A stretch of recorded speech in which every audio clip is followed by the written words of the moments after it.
Olá, tudo bom? Essa aula agora é sobre computação em nuvem ou Cloud Computing. Cloud Computing é a disponibilização, tá certo, de algum recurso computacional através da internet. Então, por exemplo, Gmail, Hotmail, Outlook, Yahoo Email, se alguém tiver ainda. Então, todos esses serviços, né, são oferecidos através da internet. E hoje em dia eles são conhecidos como serviço de nuvem, né? Então, Cloud Computing. Okay? Uma pergunta interessante é por que nuvem, né? E a ideia de ser nuvem é que quando você olha para o céu, obviamente não sendo, né, um especialista no assunto, você vê uma nuvem, né? E a princípio não sabe exatamente de onde ela veio. E se não chover, né, você não sabe exatamente para onde ele vai acabar indo, né? Antes, obviamente, de virar chuva, né? Então o vento basicamente trouxe, né? E o vento basicamente vai levar para algum lugar. Então é mais ou menos a ideia de computação em nuvem. Os serviços, né? Eles estão em algum lugar. E feito uma nuvem, eles podem ser deslocados para outros locais, tá certo? E você, como usuário, simplesmente não sabe para onde eles foram. Pode até talvez ter alguma percepção, né? Atraso, demora de serviço, etc. Mas a princípio, né? Os seus e-mails poderiam estar tanto em São Paulo, por exemplo, como nos Estados Unidos ou na Europa, tá certo? Então, isso aí seria, né, o que a gente chama de serviço de nuvem, ok? Então, deixa eu clicar aqui. E outra coisa interessante, né, isso que capacidade computacional ele deixa de ser um produto. Então antes você comprava, né, isso um computador, sei lá, com um processador super potente, né, ou com muita memória RAM. Então você tinha um produto, né? E agora não, agora ele passa a ser um serviço. Você aluga, né, paga uma taxa mensal, anual ou por hora, né, para ter acesso, né, a um equipamento. Então a empresa pode, ao invés de ter servidores próprios, né, isso, ter servidor na nuvem, que é o que muita empresa faz hoje em dia, tá certo? E nós também. Antigamente, não sei se é o caso de vocês, né? Você poderia, né, para assistir um filme, comprar um produto filme, não é isso? Um DVD, uma fita cassete, né? Então você adquiria um produto, né? O filme. E aí, o produto sendo seu, você assistiria quantas vezes quisesse. E aí nem existe mais, né? Locadora, né? Isso. Então você, ao invés de adquirir o filme, né? Pagar por um filme e assistir ele 1000 vezes, você alugava um filme, né? Pagava uma taxa para ficar com o filme um certo período e naquele período, né? Isso você poderia assistir aquele mesmo filme quantas vezes quiser. E como é que é hoje em dia, né? Isso, hoje em dia você paga uma taxa e bem diferente do que era antes, você pode assistir todos os filmes, né? Isso do catálogo que você conseguir naquele período que você está pagando a taxa. Então, sei lá, você paga um mês de Netflix, né? E tenta assistir tudo que eles têm lá no catálogo. Porque obviamente é impossível assistir isso em um mês. Mesmo que você fique 24 horas por dia na velocidade 2. Ok? Então, filme, né, e música passaram a ser produtos. Né? Antes ele, desculpe, passaram a ser serviço. Antes era um produto. Então, para você ter uma música, você tem que comprar, né? E agora não. Agora você paga uma taxa mensal, né? E enquanto você estiver pagando, você tem acesso a qualquer música que você quiser que esteja naquele catálogo. E antes não, você comprava um CD, que ainda se lembra disso, né? Então você só escutava aquele CD, tá? Quantas vezes quisesse, mas só tinha aquelas músicas ali. Se quisesse escutar mais músicas, a princípio teria que comprar, né, isso, outro CD. Então, esse tipo de coisa, né, a partir da computação em nuvem passou a acontecer com a informática também. Então você deixou de adquirir produtos, né, para adquirir serviços. Eu estou vendo aqui que eu acabei colocando espaço demais aqui nesse slide. Bem, eu acho que eu não consigo editar agora não. Depois eu conserto isso. Deixa eu voltar aqui, né?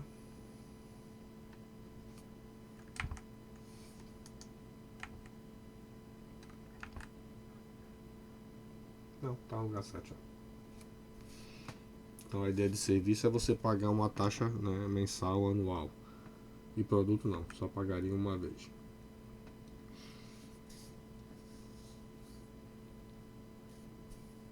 E a ideia é que como, né, internet, teoricamente, né, todo mundo tem um acesso fácil e simples, né, isso.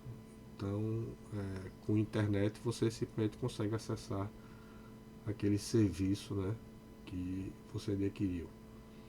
No caso da gente, né, usando o Google Drive, né, o Google Drive a princípio, né, estaria disponível 24 horas por dia, 7 dias por semana, não é isso? E tecnicamente a gente não tem a menor ideia onde está, né, onde estão os nossos arquivos e qual o tipo de equipamento que a gente está usando para ter acesso àqueles arquivos, né? A gente sabe que está no celular, por exemplo, no smartphone, mas não sabe qual é o tipo do servidor que está entregando, né, isso, os seus arquivos, né, para você acessar, ok?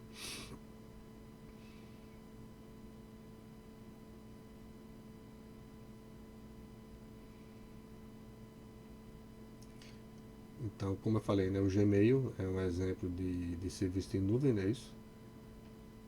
E, obviamente, o YouTube, né, onde eu estou colocando as gravações de vídeo, tá certo?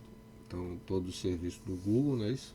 Também os serviços da Microsoft, né, o serviço de nuvem da Microsoft, o OneDrive, né, isso, o Word 365, PowerPoint, etc.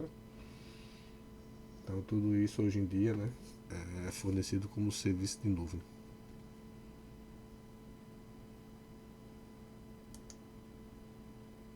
Então, do ponto de vista prático, né, isso, o primeiro motivo para alguma empresa, né, ter interesse em usar serviço de nuvem é basicamente financeiro, né?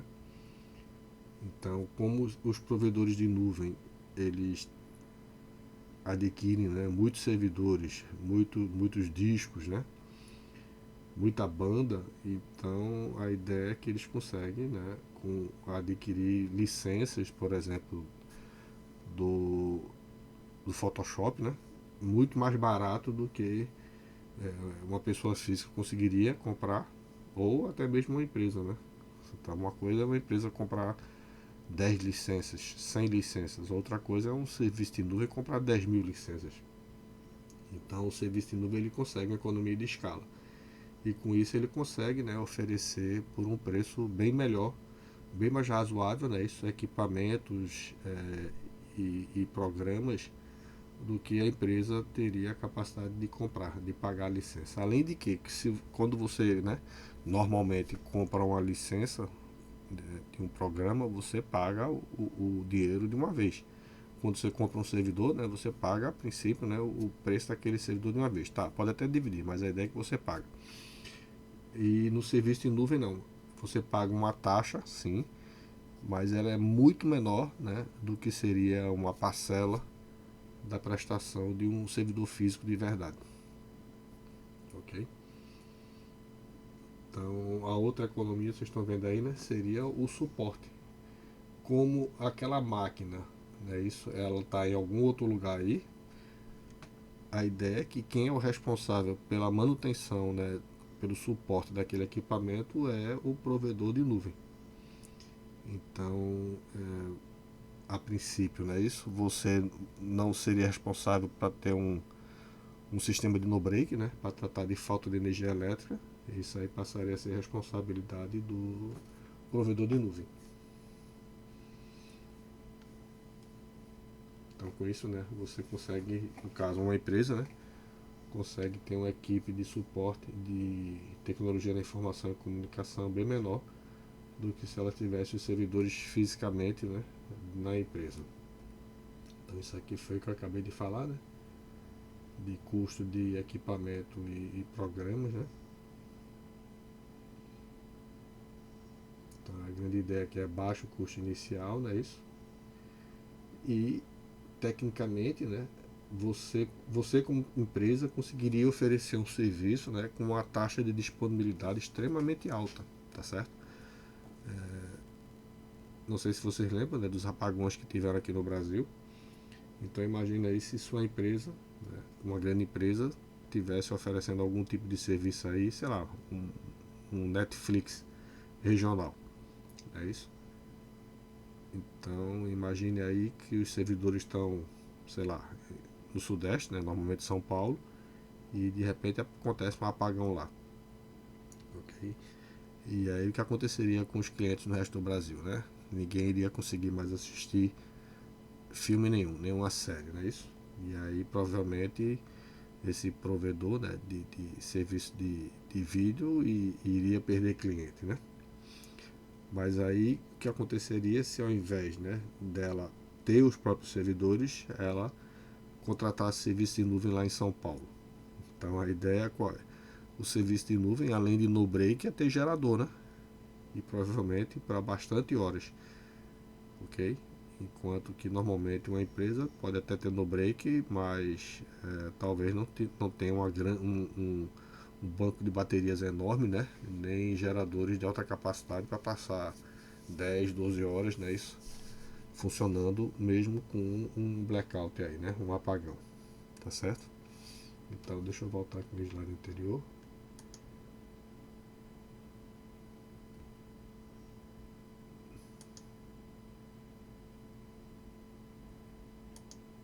Aqui. Então, né, isso eu tenho comentado Netflix, né?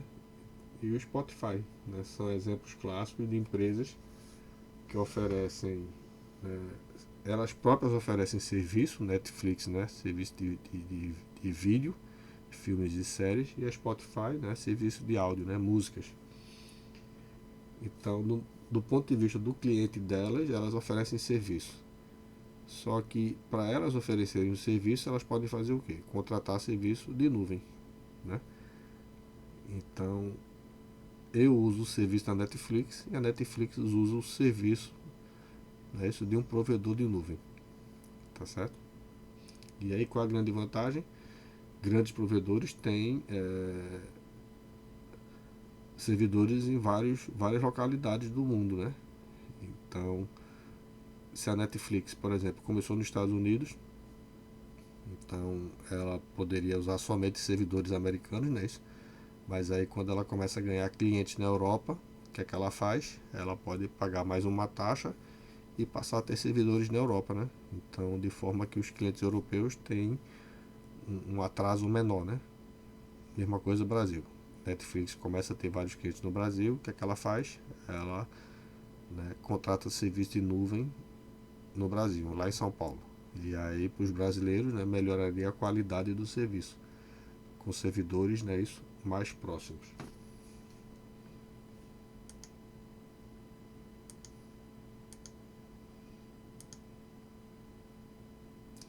E outra coisa super importante, tá? Em serviço de nuvem é o que a gente chama de nuvem elástica, tá certo? Então a ideia qual é? Se você tem servidores, não interessa quão bom eles são, eles têm alguma capacidade máxima aí. E aí quando aquela capacidade é atingida, o que acontece? Tudo começa a ficar lento, né? E observe, tudo começa a ficar lento.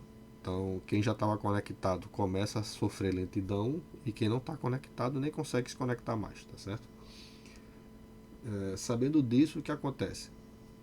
Você vai comprar mais servidores? Qual é o problema? Se você comprar mais servidores, né, tem um custo maior, tá certo? E talvez não tenha grande benefício, porque é uma coisa que só acontece de vez em quando. Então, Você paga um investimento inicial muito alto para algumas ocorrências, né? Vamos chamar assim, eventuais. No serviço de nuvem não, você pode comprar, né, pagar por o que eles chamam de nuvem elástica. Né? Então qual é a ideia? Você contrata um serviço de nuvem e já deixa acertado de que você está usando agora, sei lá, 10 servidores e pode usar até 20 servidores. Então, você pagando 10, né, continuamente, tá certo? Mas em algum momento, quando a quantidade de usuários aumenta, o serviço de nuvem vai começar a alocar mais servidores, né, isso? E à medida que você vai tendo mais clientes, ela vai alocando mais. Se a quantidade de clientes diminui, né, isso? Ela libera aqueles servidores extras até o mínimo que você contratou, que era 10. Então você pode ficar variando. Uma hora tem 10, outra hora tem 15, depois volta para 12, depois aumenta para 17, obviamente até o limite que você disse estava disposto a pagar, que seriam 20 servidores. Então isso permite, né, isso, a empresa, por exemplo, a Spotify, né, ou a Netflix, manter a qualidade do serviço dela.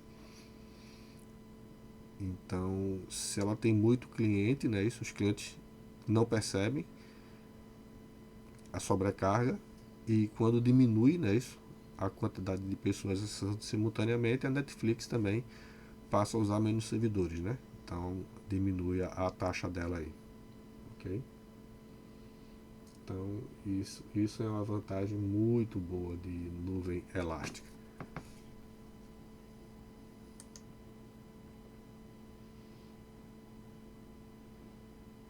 E aí aqui voltou, né, para Netflix. Então, basicamente comentando, né, isso que a atividade fim da Netflix é o quê? Prover serviço de vídeo, né? Filmes e séries. E não ficar gerindo equipamento, banda, né? Servidores, disco, tá certo? Então, com isso, né? Ao contratar serviço em nuvem, ela passa a ter uma economia fenomenal em equipe de TI, ok?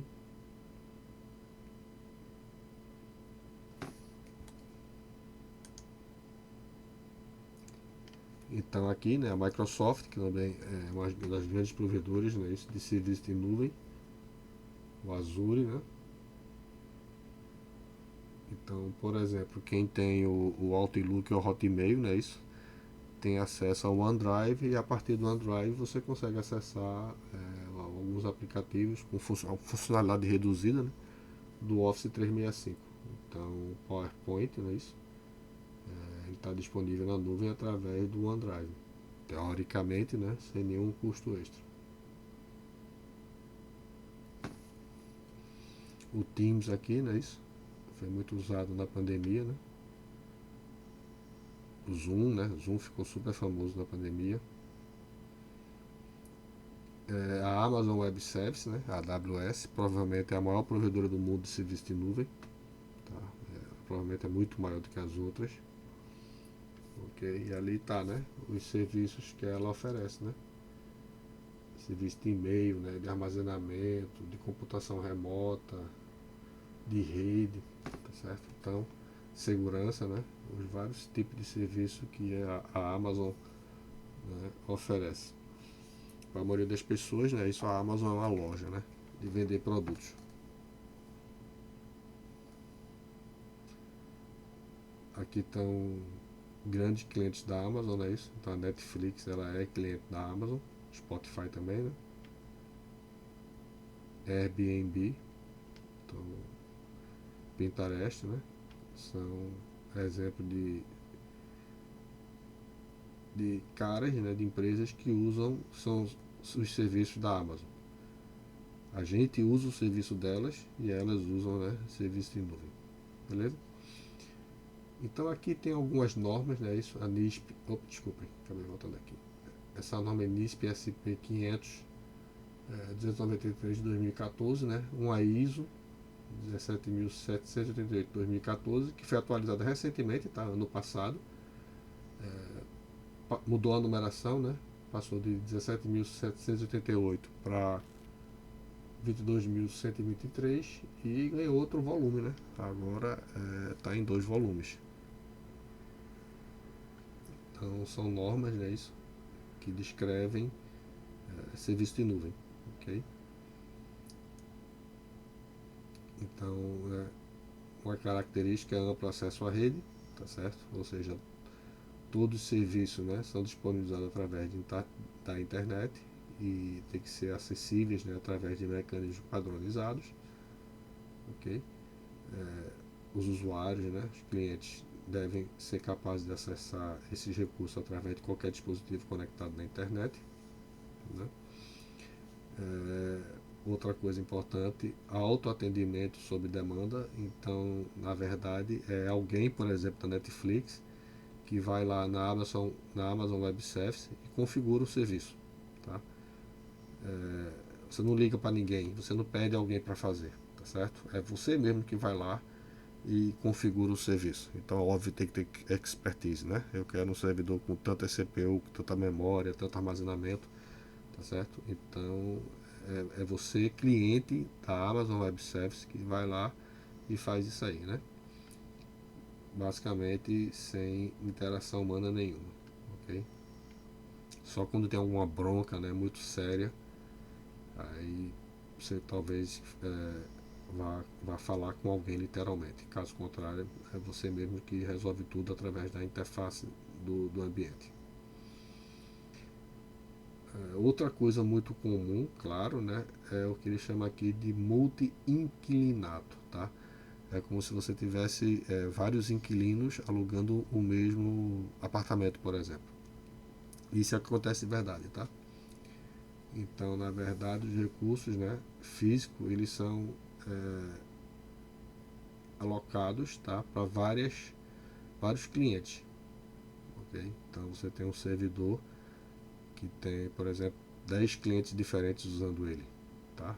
Então, um servidor, sei lá, de 32 CPUs, não é isso? E aí tem um cliente usando 8, outro cliente usando 12, outro cliente usando 10, não é isso? Então você teria 3 clientes diferentes, né, compartilhando o mesmo equipamento físico, tá? E a ideia, né, que você tem formas de isolar esses caras, tá? É basicamente virtualização, né? Eu não sei se eu acho que o meu VMware não está carregando.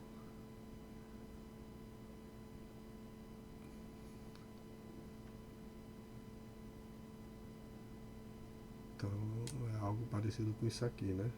Ops, desculpa. A resolução é diferente.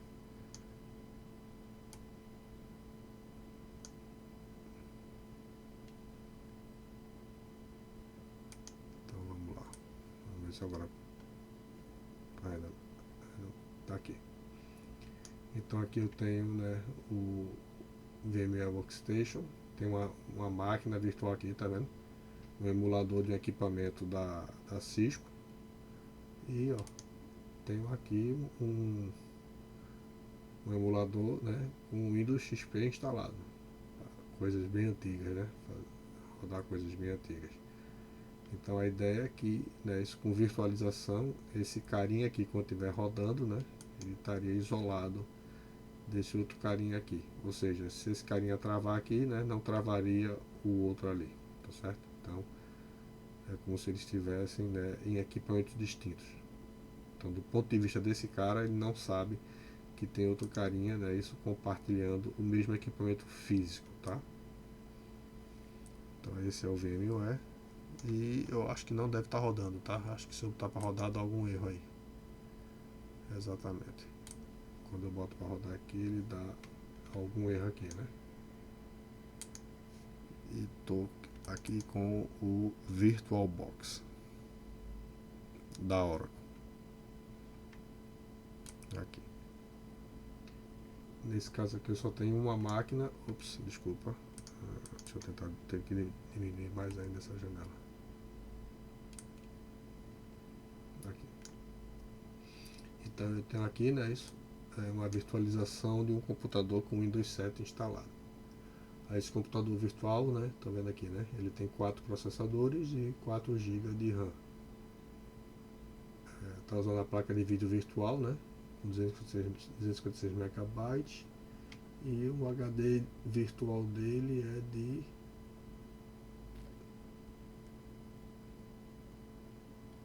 onde é que tá? armazenamento aqui. Cadê? 32 GB. Né? Então é como se ele tivesse um disco rígido de 32 GB, tá certo? E por acaso esse eu acho que funciona. Então eu posso startar aqui, né?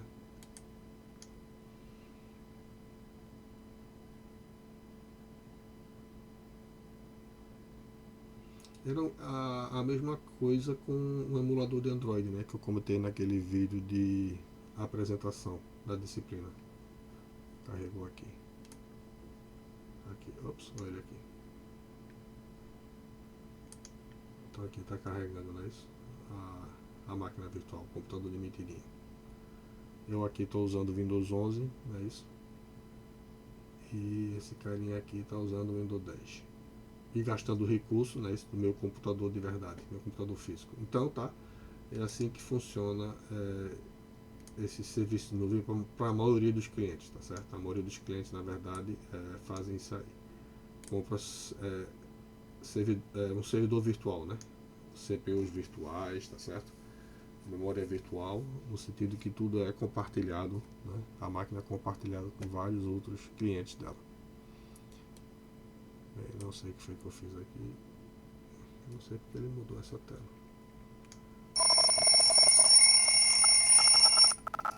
Desculpa aí, tinha deixado o alarme ligado aqui. Pronto, carregou aqui.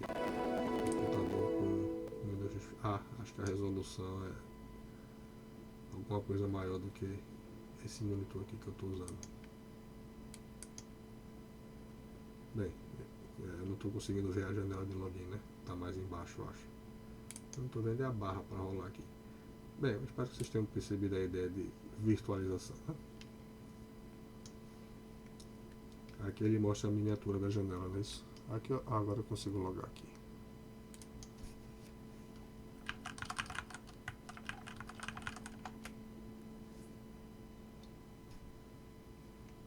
Vocês estão vendo a miniatura aqui, tá? Enquanto eu estou vendo aqui o bichinho. Beleza? Então vou desligar ele aqui.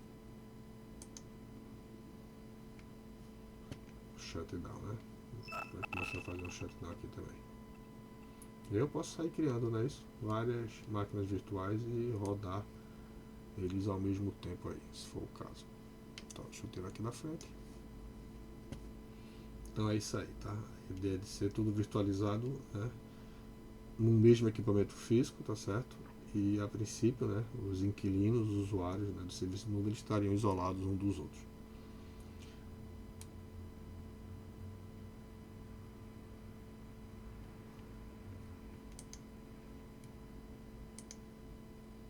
Opa, então tá certo. Outra característica, né, de serviço de nuvem é o agrupamento de recursos, né, isso? Então a ideia é que o provedor de nuvem, né, ele pode agregar recursos físicos ou virtuais para atender um ou mais consumidores, tá certo? E nesse processo, né, ele esconde a complexidade, tá certo? Então, se algum cliente, por exemplo, comprar um serviço com 128 núcleos, de repente, né, os 128 núcleos não estão no mesmo equipamento físico, né? Estaria metade, 64 em um equipamento físico e 64 em outro equipamento físico. Mas a gestão, né, a gerência disso é problema do provedor de nuvem e não do cliente. Então o cliente não estaria vendo, né, isso, a complexidade do processo em fazer, né, que dois equipamentos distintos funcionem como se fosse um único equipamento, beleza? Então basicamente está dizendo aqui, né, a manutenção da infraestrutura é problema do provedor e não do cliente do serviço em nuvem. Assim, quando você. Daqui, eu posso demonstrar isso aqui para vocês. Em vários provedores, em vários não, em todos eles, né, provedores de nuvem, você escolhe onde você quer os servidores, tá certo? Mas não tem tanta escolha assim, né? Então no Brasil, por exemplo, a maioria está em São Paulo, tá certo? Então a Huawei, né, a IBM, tá certo? Eles só têm servidores em São Paulo. Ou então a maioria dos clientes também, né? Não tem servidor aqui em Recife, tá certo? Não tem em Fortaleza, não tem no Rio de Janeiro. A maioria realmente lá em São Paulo. Mas do ponto de vista de seus clientes, né? De quem, digamos que você está contratando serviço em nuvem, um servidor em São Paulo é muito melhor do que um servidor na Inglaterra, por exemplo. Então, e outra coisa, né? Em São Paulo, pelo menos a maioria deles tem mais de uma localidade. Então você pode, né, escolher localidades diferentes em São Paulo, tá certo? Então funcionaria meio que como prevenção de alguma coisa, né? Então se faltar luz, por exemplo, não for algo muito drástico, né? Ou acontecer uma cheia, uma enchente, né? Algum desastre natural aí, ele de repente poderia afetar até um data center, né? Mas não afetaria, digamos, o outro que está bem distante, tá certo? Então, você como cliente do provedor pode fazer essas escolhas, tá certo? Você pode escolher um servidor num lugar e um servidor em outro lugar, tá? Até na configuração elástica, né? Então, você tem 10 servidores, né, normalmente rodando em um certo local, e quando ele começar a alocar servidores, ele começa a alocar em outros locais. Então, agrupamento, elasticidade, né? Isso aí tinha comentado com vocês. E, obviamente, a elasticidade é para dar escalabilidade, né? Aumentar a capacidade computacional. Então, isso aqui embaixo, né? Aparentemente, né, um cliente de um serviço em nuvem, ele tem uma quantidade ilimitada de recursos, tá certo? Como é?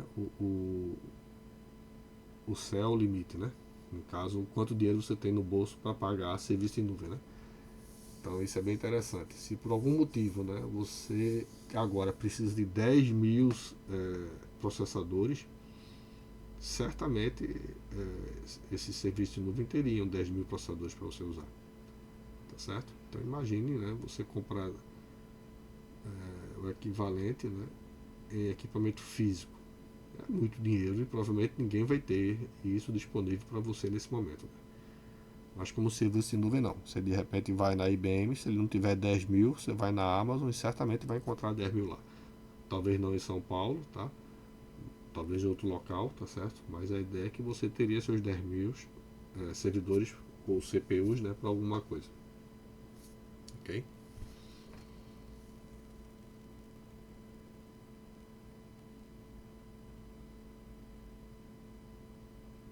Ok. Aí a elasticidade, né, que é dinâmica, né? Então, ela aumenta e diminui dinamicamente, né, isso, a capacidade computacional, enquanto que a escalabilidade é estática, tá? Porque você tem que pagar para isso aí, né? Então, eu estou com 10 agora, quero 100, quero 1000. Então, você consegue sair estaticamente. E a elasticidade, ok, eu quero 1000, mas pode aumentar até, sei lá, 1100, né? Então, de 1000 e 1100 passa a ser a parte dinâmica, né? A escalabilidade é a facilidade que você tem de, se precisar, né, alocar mais recursos, né, para o seu serviço.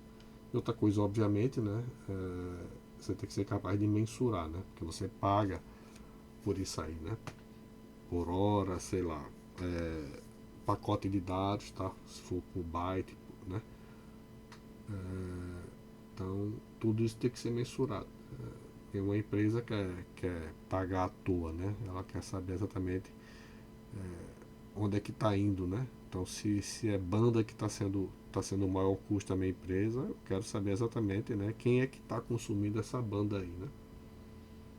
Ok? Então, aquela ideia também de agrupar recursos para esconder a complexidade do processo, né? Beleza. Então, aqui são as características, né, de serviço em nuvem. E agora a gente tem, né, os tipos de serviços que provedores de nuvem oferecem, tá certo? Um dos mais simples, tá certo? Programa como um serviço, tá certo?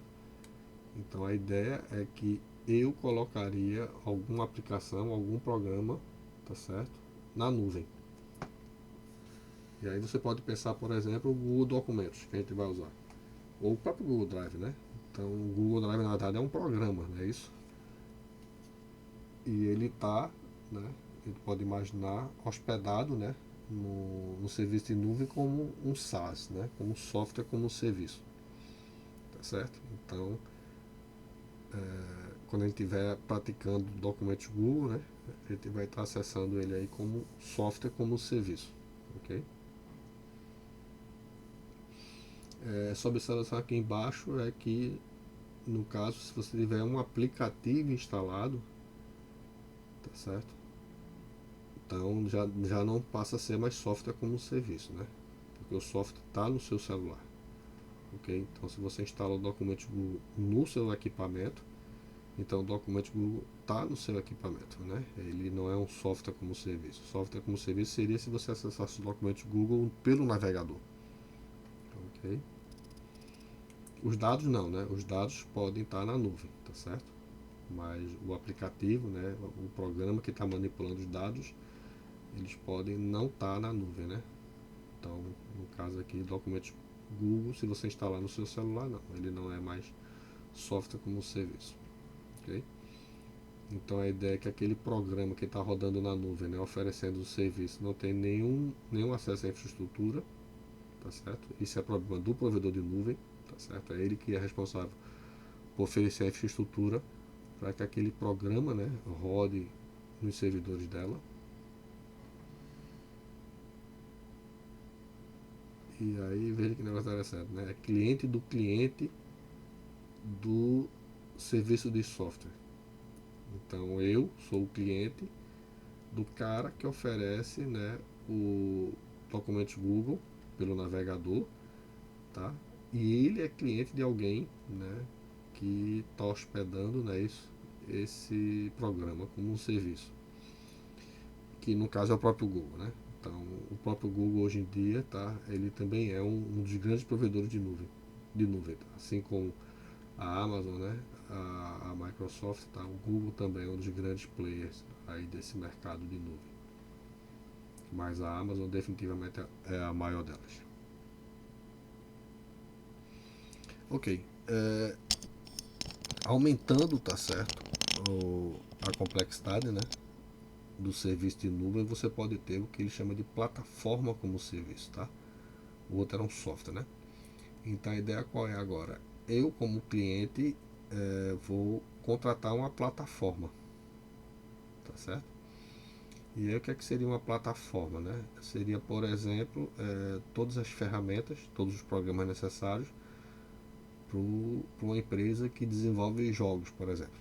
Então, sei lá, tem uma empresa que desenvolve algum jogo e aí eu vou contratar o serviço da Amazon, né?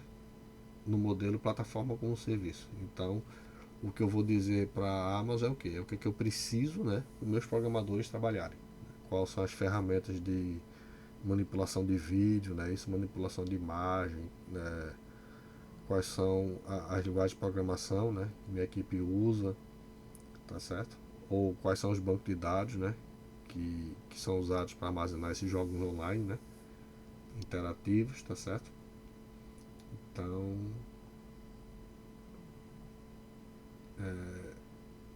isso aí eu preciso fornecer essa informação, né? Que aí o servidor de nuvem, né? Isso vai alocar o equipamento físico necessário, né? Isso e todas as licenças necessárias para a minha equipe trabalhar. Então tá aqui, né? Inclui a configuração do equipamento adequado, instalação dos programas, né? E obviamente todas as licenças, ok? Então veja que não sou eu que acesso o equipamento, configuro, instalo, nada, né? Isso aí tudo já vem pronto do provedor de nuvem.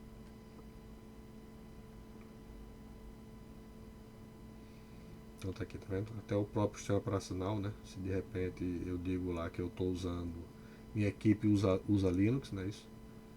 Então é responsabilidade do provedor de nuvem fazer isso aí, instalar, tá certo? Tudo que eu preciso para a minha equipe trabalhar. Ok. E aumentando o nível de complexidade, a gente passa a ter a infraestrutura como serviço, né? Então, primeiro era eu ter um programa rodando na nuvem para os meus clientes usarem. O segundo era o quê?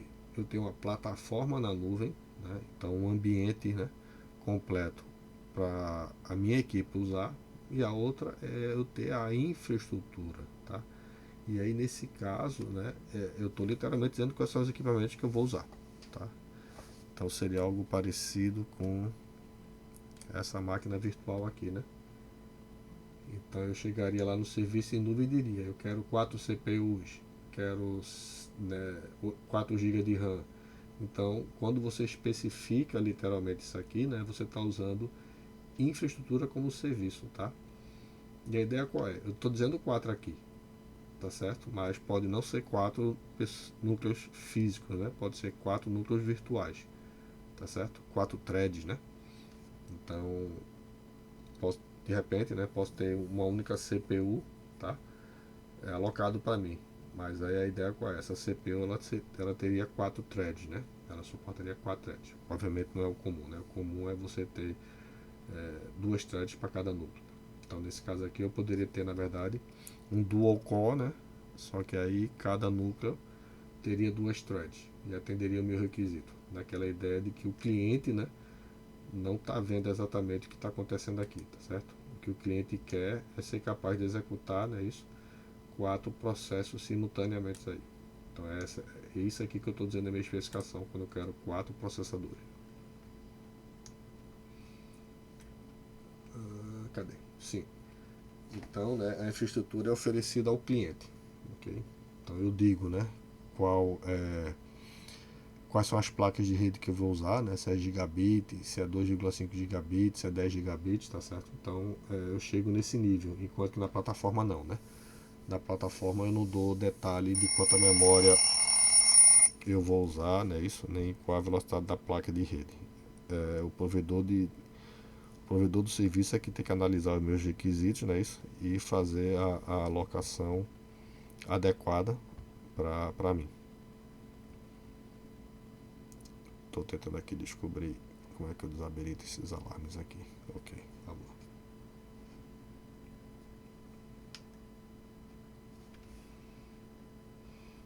Então tá aqui, né? O provedor é responsável pelo equipamento físico, né? Isso é ele que compra, é ele que faz a manutenção, é ele que faz a atualização, tá certo? E aqui desenha, né? A infraestrutura é toda virtualizada. E se for o caso, tá? No caso, minha aplicação como cliente, né? É muito sensível a, a atrasos.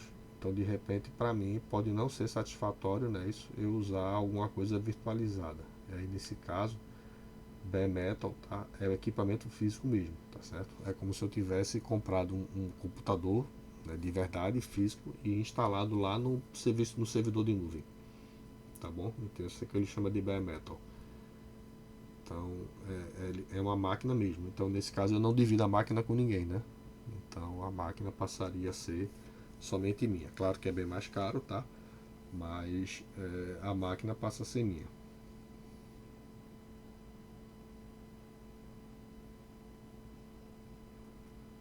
Então aqui está mostrando, né, isso,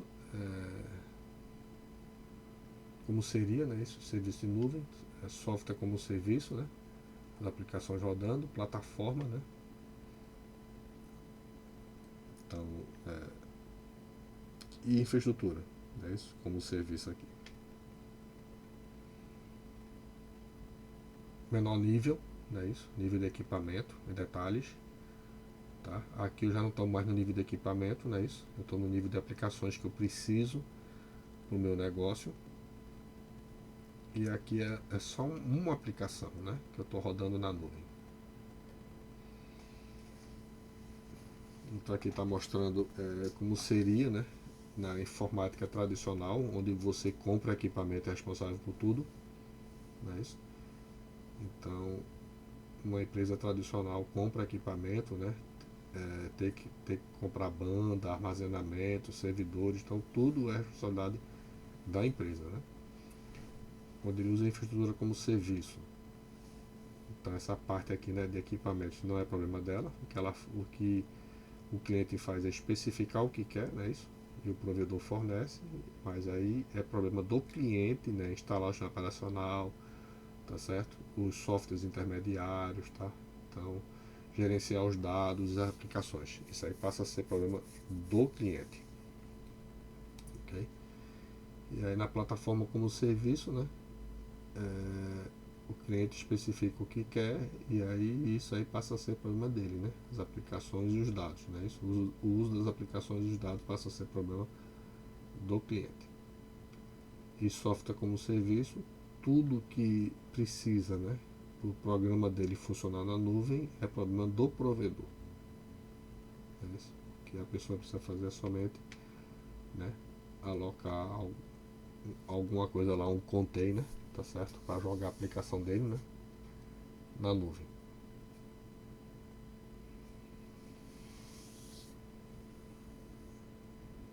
Então aqui, né, está dizendo que infraestrutura como serviço seria a base da pirâmide, né, isso? Onde você tem acesso a equipamentos reais, né, bare metal ou virtuais. Mas aí a ideia é que você está dizendo, né? Quais são as placas, qual a velocidade da placa, qual o tipo do disco, né? Quais CPUs, quais são as velocidades, quanta memória RAM vai ter. Então tudo isso é problema do cliente informar ao servidor ao provedor de serviço de nuvem, né?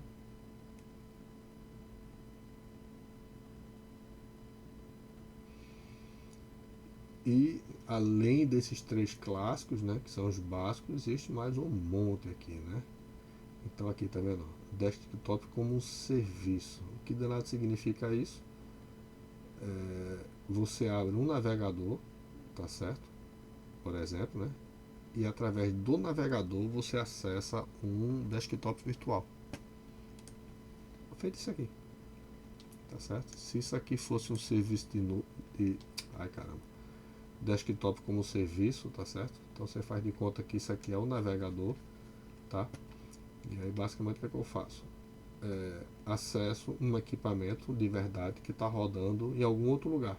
Então, ao invés, né, isso? Ah, esse não roda, esse é o VMware. Aqui em cima. É esse aqui o que roda. Então esse cara aqui, tá? Se ele não tivesse gastado de minha CPU local, nada meu local, tá? Tivesse gastado de algum lugar, de algum provedor, então eu passaria a ter, né, isso, alguma coisa parecida com o desktop como serviço. Então eu teria acesso a Windows, né, isso, algumas aplicações, tá? Rodando como serviço, né? No caso eu não estou gerenciando o equipamento, né? Isso, a gerência do equipamento é responsabilidade do provedor de nuvem. E aí passa a ter outras coisas, né? Comunicação como serviço, tudo como serviço, banco de dados como serviço, segurança, tá certo? Um monte de coisa aí como serviço, né? Tá, mas nem tudo são flores, né? Em computação em nuvem, tá certo? Então, né, as principais ameaças de segurança às pessoas que usam serviço de nuvem, né, são segurança, né, as interfaces e as API, que são as interfaces de programação, tá certo? Então, hoje em dia, né, você tem back-end e front-end, né, programadores de back-end, que programam os softwares que rodam por trás, e os programadores de front-end, que são os que programam normalmente a interface. E aí qual é a ideia? O front-end, né, ele acessa os serviços de back-end através das que ele chama de API, tá certo? São algumas chamadas para coisas específicas, né? Então, o programador de front-end, por exemplo, não tem acesso ao banco de dados. Ele usa a API, né, que é fornecido pelo back-end para poder finalmente acessar, né, isso, os servidores de banco de dados. Então, teoricamente, né, a finalidade disso é aumentar a segurança. Então, alguém, né, no front-end não poderia fazer alguma coisa inválida, né, em relação ao banco de dados, tá certo? Mas aí, obviamente, né, você sempre tem alguma falha de implementação, algum bug, né, como a gente chama, tá? E essas falhas introduzem inseguranças, né? Então alguém de repente consegue invadir o banco de dados, tá certo? De alguma forma aí, ok? Então é o que diz aí, né? 29%, não é isso? 25% em relação a vazamento ou perda de dados, tá? Então uma empresa aí, por exemplo, uma farmácia, né? Alguém consegue roubar o banco de dados de cliente. Então veja aí, né? Uma farmácia concorrente, né, consegue de alguma forma ter acesso a esse banco de dados e aí pode descobrir, por exemplo, quais são os clientes contínuos, né? E oferecer alguma oferta, né? Isso, para ver se atrai esses clientes da concorrência, né? E a outra coisa é perda de dados, tá certo? Equipamento quebra, né? Equipamento queima, tá certo? Então de repente acontece alguma coisa e pifa um equipamento lá, um disco, por exemplo, né? E aí você perde dados. Nesse caso, né? A falha do hardware seria o correspondente a 10%, né? Então um disco, né, pifou, tá certo? E aí com isso ele causou, né, perda de dados, tá certo? E aí, né, tá separado da privacidade, tá certo? Isso aí é um problema enorme, né? Com a garantia que eu tenho, né, isso que meus dados não estão sendo vistos por terceiros, né? E o grande problema disso aí é legislação, tá certo? Lógico, não é porque tem lei que diz que ninguém vai fazer, né?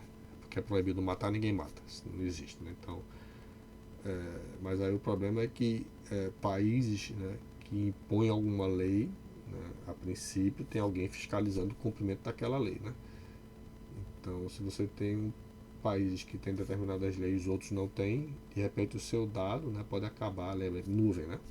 O seu dado pode acabar em algum país que não fornece, né, alguma garantia aí, tá certo? Que você precise.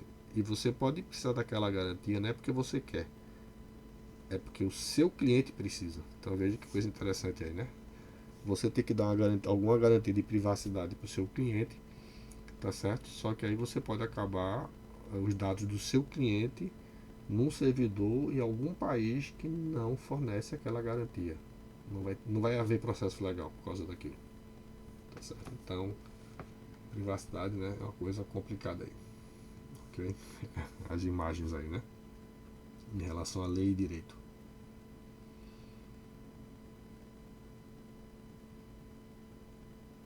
Então, o principal problema aí é controle total, né? Você não tem controle total. Os equipamentos não estão na sua empresa, não é isso? Os equipamentos estão em algum lugar aí que você pode até não saber onde é que é, tá certo?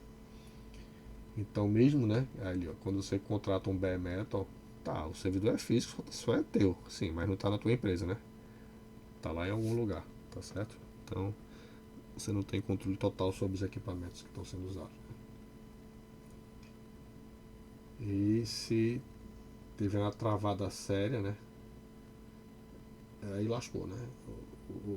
Normalmente, né, serviço em nuvem tem o que ele chama de watchdog, né? Ele fica monitorando um servidor e se o servidor parar de responder, né, isso, ele mesmo reseta, né, o servidor. Tá, isso é legal, mas e se o watchdog pifar? Aí lascou, né?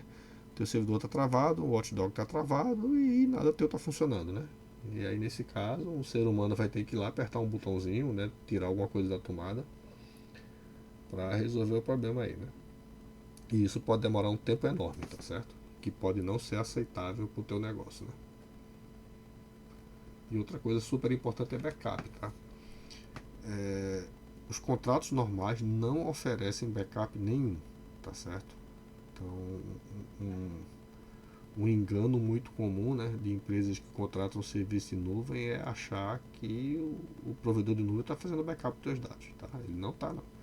A não ser que o contrato que você tenha feito preveja alguma forma de backup, né? Então, se você contrata serviço em nuvem, tem que pensar muito bem nisso aí, né? Se está tendo backup ou não, se você precisa ou não ter backup, ok?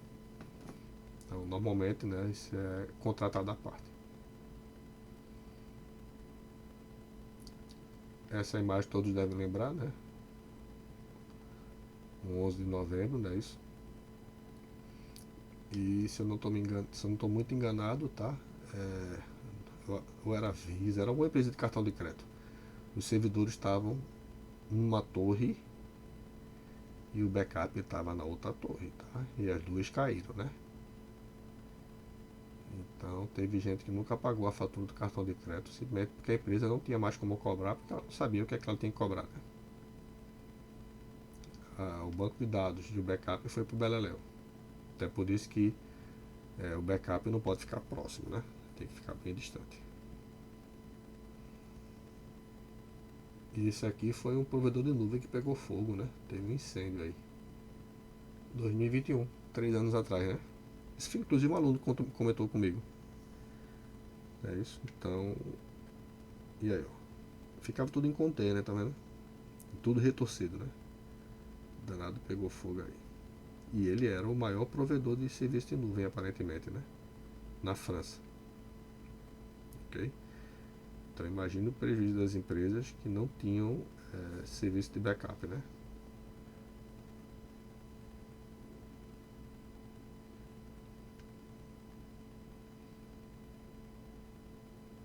E disponibilidade, tá? É provavelmente o maior problema aí. Ou seja, é a garantia que eu tenho que o serviço que eu contratei vai estar online, ok? Normalmente os números são enormes, tá? 99,99%. Isso aqui também é chamado de 4N, tá? N de 9, 9. Então esse cara tem 4 noves, 99,99. Se fosse um 6N, seria 99,99% de disponibilidade, tá? Então nesse caso aqui, né, a probabilidade de falhar é somente 0,01%, né? E aí no contrato diz, tá? No caso aqui está dizendo que é a cada 6 meses, tá certo? A probabilidade de falha a cada 6 meses é de 0,01%. Por algum motivo, tá? Caiu a internet, faltou energia, equipamento queimou, alguma coisa aí que aconteceu, né? Então você tem uma taxa de disponibilidade muito alta, tá certo? Você como empresa para manter uma taxa dessa, o custo ia ser muito alto. Tá? Você ia ter que ter banco de baterias de backup, gerador, né? Dois provedores de internet, tá certo? Como empresa, para você ter uma taxa dessa ia ser um custo enorme. E serviço de nuvem normalmente oferece isso ou melhor, tá? Sem nenhuma taxa extra. Se você quiser melhor, normalmente você faz replicar, né, isso em data centers diferentes, né? Em cidades diferentes. Ou até regiões diferentes, se for o caso. Que no caso do Brasil não tem, né? No caso do Brasil, somente locais diferentes na mesma cidade. Então aqui embaixo estão vendo, né? O que é que significaria 6 meses, né? 6 meses dão 183 dias, né? O que daria 4.392 horas. Tá, e o que é 0,01% disso aí? Tá certo? Então vejam que isso não são segundos, não.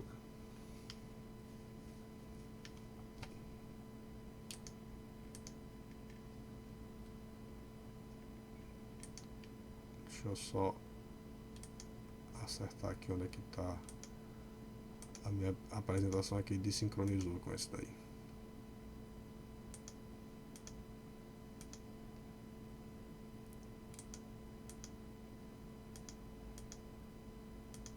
Já estou chegando, eu estou aqui na França agora. Ok.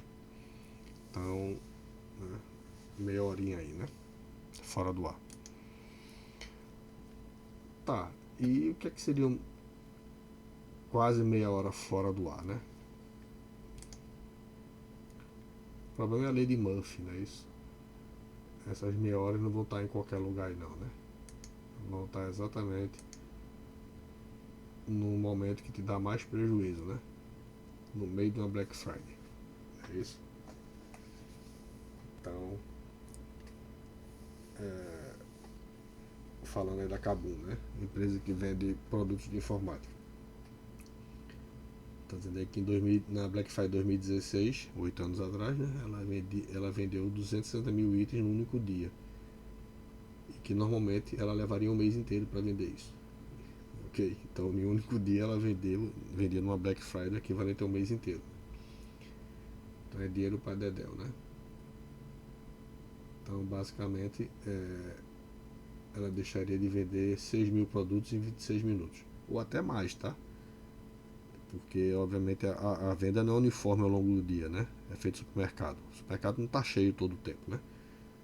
Então, normalmente está cheio de 6 da tarde, né? 6 da noite. Ok? Provavelmente vazio no meio da tarde. Tá? Então, mais ou menos essa é a ideia. Esses 26 minutos provavelmente não vai estar no horário que vende menos, né? Vai estar no horário que vende mais. Então, se brincar, é bem mais do que 6 mil produtos que vão deixar de ser vendidos aí. Ok?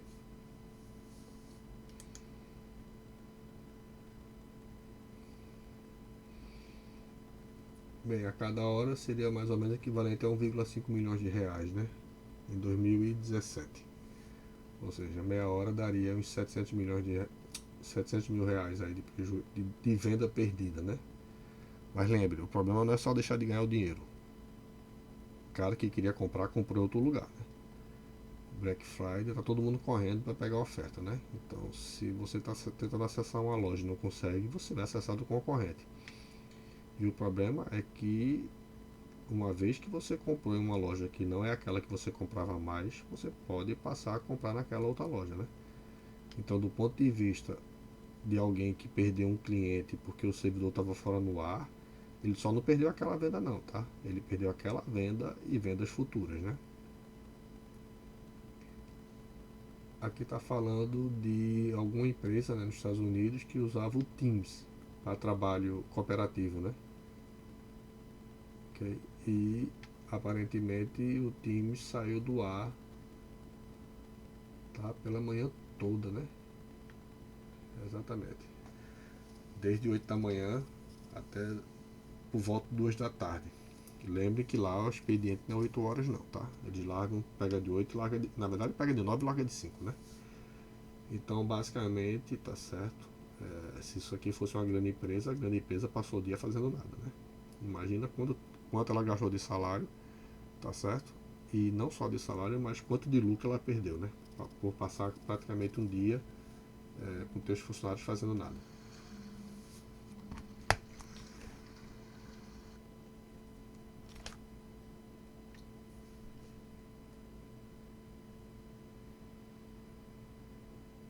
Ah, isso aqui é bem recente, tá? Desse ano, tá vendo? Março, mês passado, tá? Tava uma bronca danada, tá? Muitas empresas, né, migraram para serviço em nuvem, principalmente durante a pandemia, tá? E algumas perceberam que não tinha grande vantagem econômica não, tá certo? E quiseram ou trocar de provedor, né, trocar, sei lá, da Amazon para a Microsoft ou para a IBM, ou voltar a ter servidor próprio, tá certo? Por algum motivo de privacidade, segurança de dados, sei lá. Então eles precisavam tirar os dados, né, do servidor, do provedor de nuvem e ou levar para outro lugar ou trazer para a empresa física dele, né?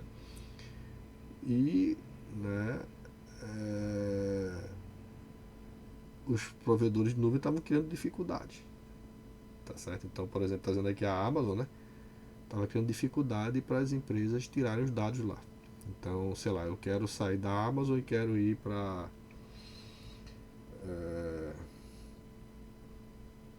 a Huawei, né, a grande concorrente dos americanos.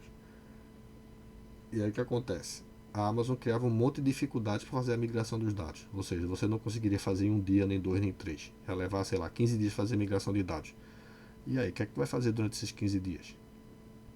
Tá certo? É dado para Dedéu. Tu é uma empresa grande. Vai passar 15 dias fazendo nada, aí tu não consegue largar o serviço da Amazon, né? Para passar para o concorrente. Ok? Então, aparentemente, isso era tão comum, né? Que a União Europeia passou a ameaçar colocar multas enormes. E na Europa as multas são enormes, tá? E aí o que aconteceu? A Amazon ficou boazinha, né? Ela resolveu dizer que não ia criar dificuldade para permitir migração, não. Ok? Então essa é uma coisa bem recente aí, tá? Percebeu-se que não era tão fácil largar, tá? É feito plano de internet, né? Para conseguir é fácil. Para tu largar talvez não seja tão fácil assim, não. Então foi a dificuldade que as grandes empresas estavam tendo recentemente aí. Mas aí o governo europeu viu, né, isso? E começou a cair de pau, né? Como é que diz? Ok, tá vendo? Data hostage, ou seja, estava mantendo os dados da empresa, né, sequestrados. E a pressão agora, tá vendo? É em cima da Microsoft para parar com essa bobagem, né? A Amazon cedeu e agora a pressão vai ser em cima da Microsoft. Beleza, e aqui são exemplos, tá? De ferramentas, né? De trabalho cooperativo, tá certo? Então, Teams, né? Webex, Slack, tá certo? Zoom, né? Trello, são todas ferramentas de trabalho cooperativo, tá certo? Então são ferramentas, né, para rodar na nuvem.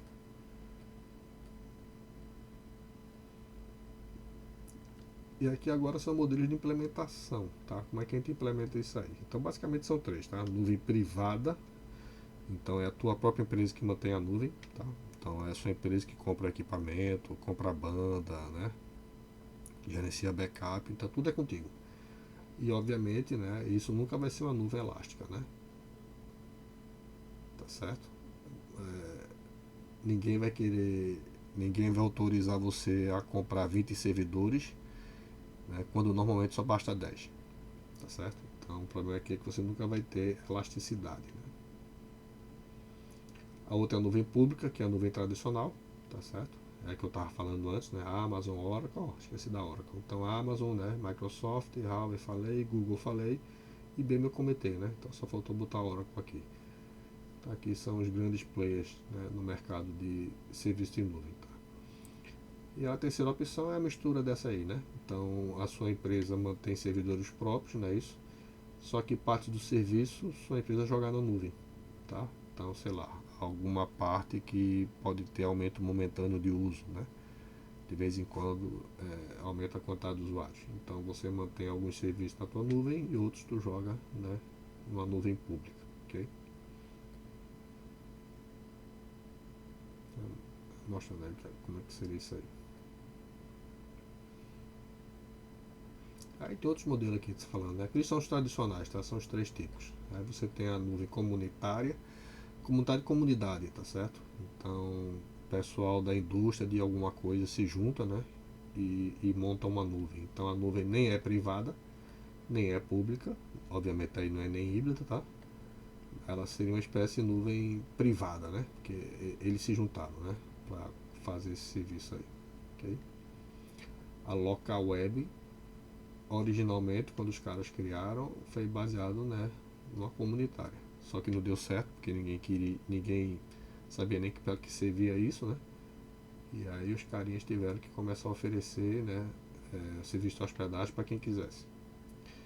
E aí, se eu não estou enganado, ela é a maior do Brasil, tá? Há muito tempo. A Local Web é a maior, né, site de hospedagem do Brasil. E aí você pode ter também nuvem distribuída, tá?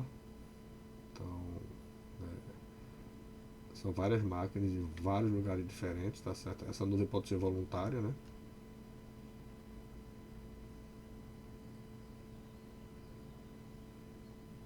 Bem, privada, pública e a híbrida são as clássicas. E aqui tá certo alguns exemplos de preço, tá? Se você quisesse usar a infraestrutura como serviço, tá certo? Porque aqui você está especificando o equipamento, tá vendo? Eu quero uma CPU virtual com um disco de 50 GB e banda de 5 megabits por segundo, ok? Isso aqui é o UOL, tá? E 2019, se eu não me engano. 5 anos atrás. A gente pode ver os preços novos, tá? Se eu dobrasse, tá vendo? A quantidade de memória de 512 para 1 GB e dobrando também a banda, sairia de R$ 20 por mês para 40. Então dobraria o preço, né? Observe que eu não dobrei a quantidade de CPU, nem o disco interno, tá certo? Dobrei só a memória RAM e banda de internet, né?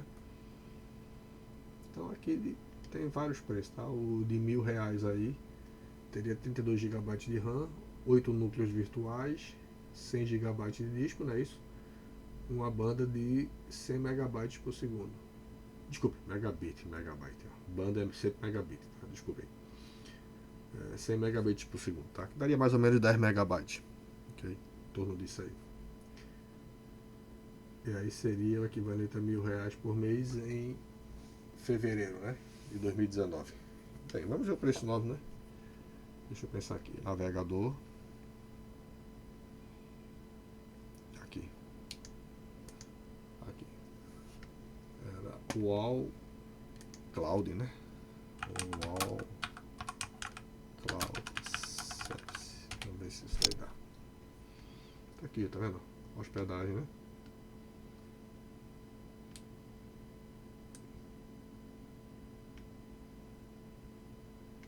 Bem, vamos ver aqui, né? Preciso de nuvem. Aqui, ó. Confira nossos planos. Vamos ver lá. Aqui, ó. Mas eu não tenho muito. Tem 512 MB de RAM, é isso? 50 GB de disco. Ó, eita, era aquele mesmo, né? 2560. Deixa eu ver. Cadê? Poxa, eu perdi o preço. Aqui. Quanto era? Ó, era R$ 20, né?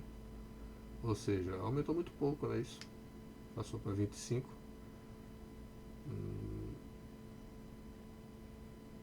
20 e poucos por cento, né? R$ 20, 20% teria passado para 24, né? Então, é. Vamos ver lá o melhorzinho. 8 CPU, 32 GB de RAM. Será que tem aqui? Tá, vamos ver aqui.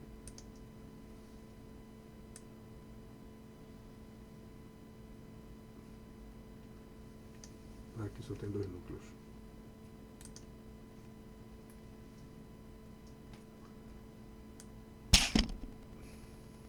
Acho que não chega a ter 8 aqui não. Então não vai dar pra comparar com o mais caro não.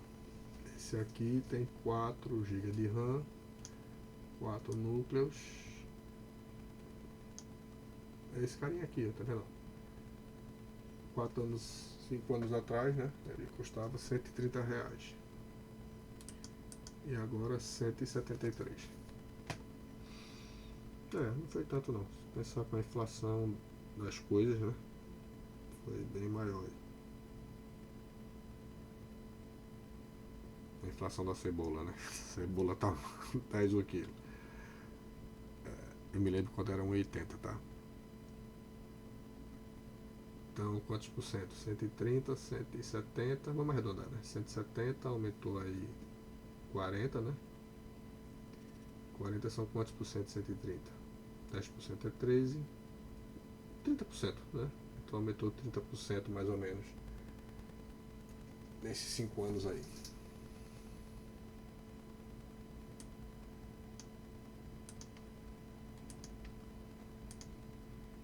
Eita, aqui está mostrando a nuvem da IBM, né? Ó, hospedado no Brasil. Mas aqui eu acho que tem uma coisa interessante. Não. É bare metal, né?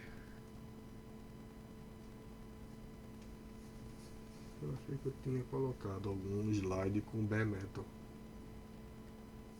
Ou seja, era o servidor físico mesmo, né? A ideia é você alugar um servidor. Aqui é virtual, né? Tá aqui, vê.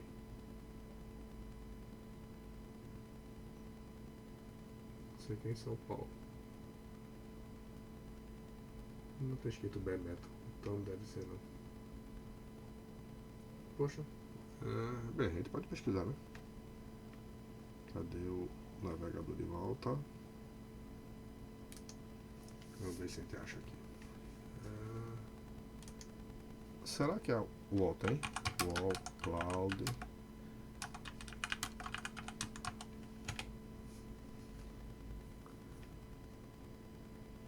Tem Google, tá vendo aqui embaixo? O UOL aparentemente não, né? Eu falei IBM, né? Então vamos ver na IBM. Aqui, ó, bare metal. Esse é literalmente o equipamento, tá? Precificação aqui. Quanto é que vai custar? Tá dizendo aqui que é a partir de $200, né? Aqui, ó. A partir de $200. É mensal, tá? Quando você paga anual, obviamente diminui mensal, né? Cadê?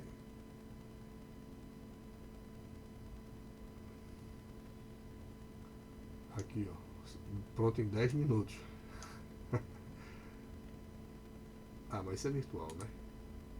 Exatamente. VPC, tá vendo? Isso é servidor virtual. Não sei porque ele chama de bare metal.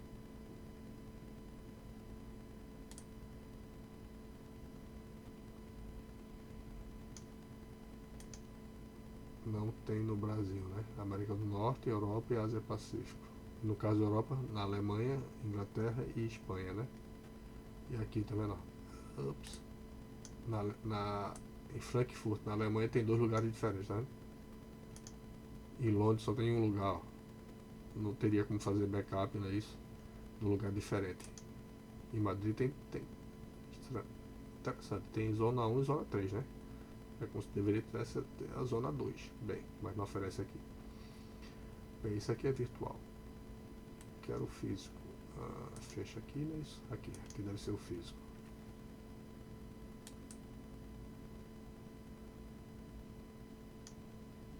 Acho que é. Lugar, Estados Unidos, tem Brasil.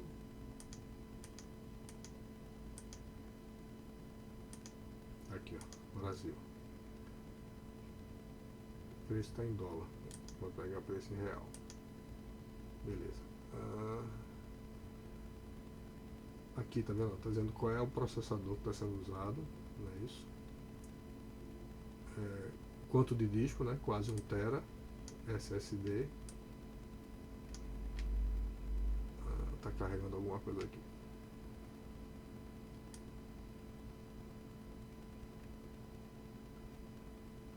Tem que escolher algumas coisas aqui, né? Cadê?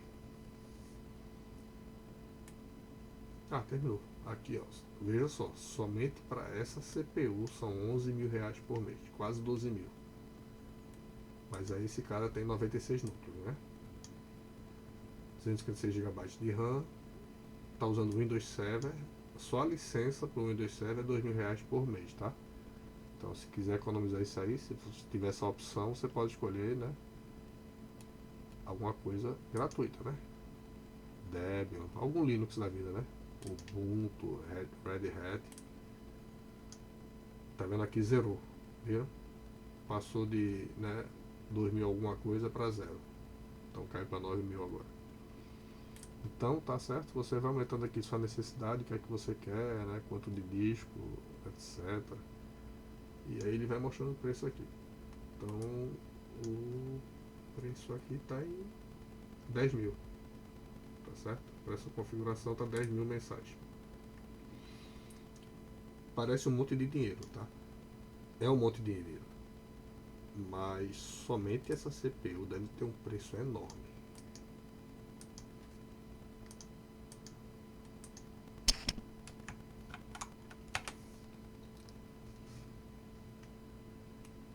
Ok.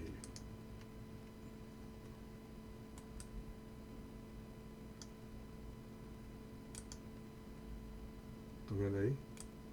Somente esse cara, ele era vendido por quase 10 mil dólares. Tá certo? 52 núcleos. 104 threads. Só esse carinha era 10 mil dólares. Aqui. 10 mil dólares, o dólar tá mais de 5, né? Bota 6 aí. Então, só o processador tivesse que pagar, né, à vista, quase 60 mil reais. Essa memória também, tá? É dinheiro para dedéu. Muito mais do que esses 2 mil aqui, tá certo? Isso aqui é SCC, tá legal? É outro tipo de animal. Isso aqui não é memória comum, não.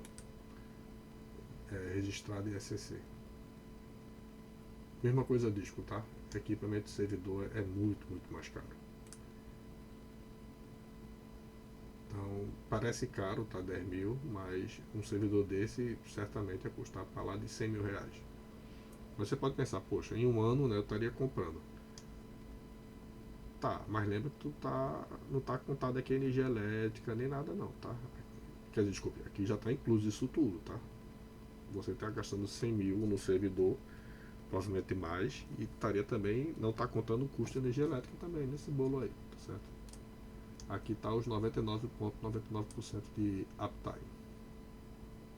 Se a gente pegar um contrato aqui, não, esse aqui já era barato, 3 anos, né? Se você diminuir para um ano, ele que aqui já deu 10 mil, passou para quanto? 10.600, era quase 10 mil, passou para 10.600. E veja se você escolher aqui, ó, para um mês. Tá vendo? 13.200. Eu acho que por hora não tem, não faz sentido, tá? Bare metal por hora, isso não faz sentido nenhum. Em uma única hora tu não consegue fazer nada no bicho desse. Não consegue instalar nada em uma hora. Então, bem, eu acho que é isso aí. Espero que vocês tenham achado interessante, tá? Essa parte de serviço em nuvem. Afeta a vida de todo mundo, tá certo? Grandes empresas, corporações, governo, né? Pode adotar ou não o serviço em nuvem. E isso tem impacto, tá certo? Nos clientes ou no cidadão, né? Ah, o título já era Bare Metal. Eu procurando aqui dentro. Tava no título. Ok. Aqui era servidor virtual VCP, né? Ou VPC, sei lá. E aqui não, aqui é realmente Bare Metal. Tava no título e eu não tinha visto. Bem, é isso aí. Obrigado aí pela presença. E PDF, sim, eu coloco lá tudinho, tá? O vídeo PDF tá embaixo. Até mais então.